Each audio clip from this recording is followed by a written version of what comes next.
This is a series of 100 films about Japanese foods that I've eaten, and this is a film about how to blow your paycheck through late night eating and drinking.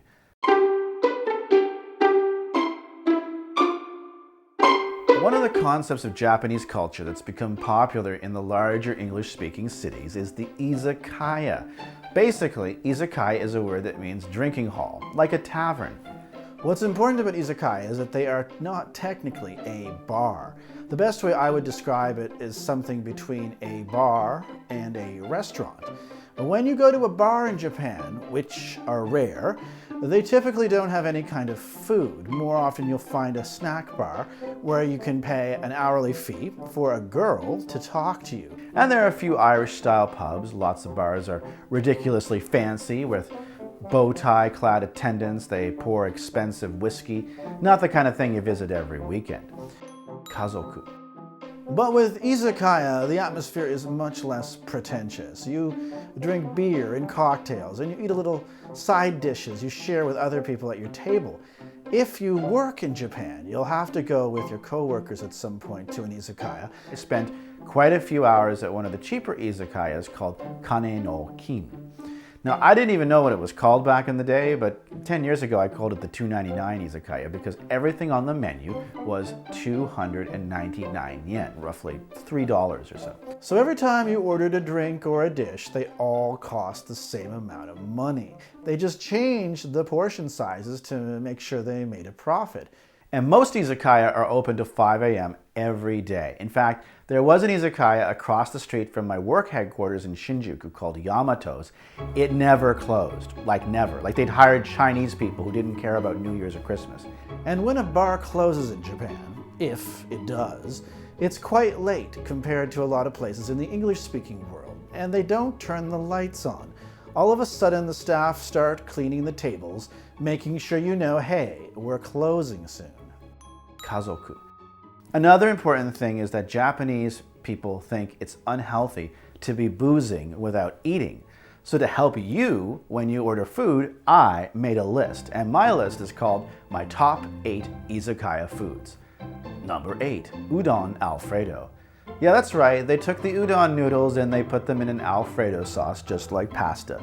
It's served at your table, broiled and baked in a skillet. Number 7, deep fried lotus root chips. Lotus root is a vegetable that has a lot of holes in it. Most people in the West don't eat it that much. However, when it's cut thin and deep fried, it's absolutely amazing.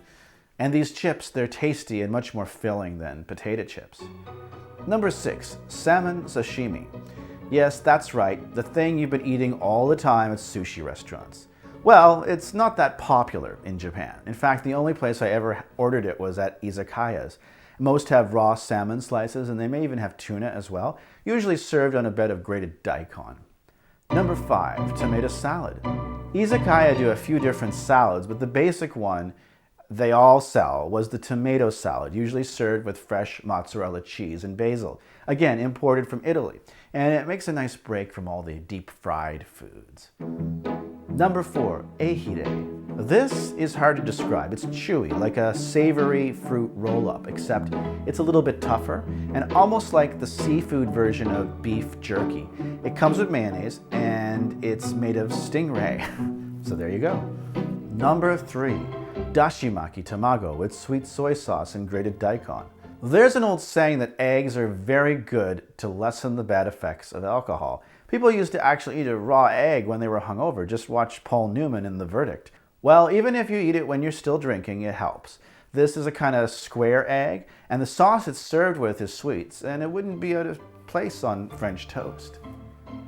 Number 2, wieners. Cocktail wieners are huge in Japan. Most izakayas will have some sort of wiener or sausage set you can order, usually served with a bit of mustard. They go well with beer, and are easy to eat with chopsticks since they're served all cut up. And finally, number 1, that's right, you guessed it, deep-fried mozzarella sticks. Yeah, that's right, as if ripped from the frozen food aisle in your local Safeway, even in Japan they have the deep-fried mozzarella stick. Remember, Japan isn't a country that really likes cheese all that much, but they're willing to bridge the cultural gap when it comes to deep-fried snacks that absorb alcohol. Bar food is universal, so keep that in mind when you're going to the izakaya. It's all just there to make you happy while you're drinking.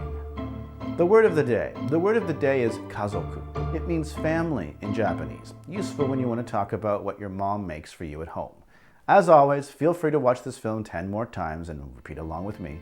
At least that's what I do. Next time. So that's it until next time when we look at the most revered seafood product in Japan that looks like toothpaste. So until then, sayonara.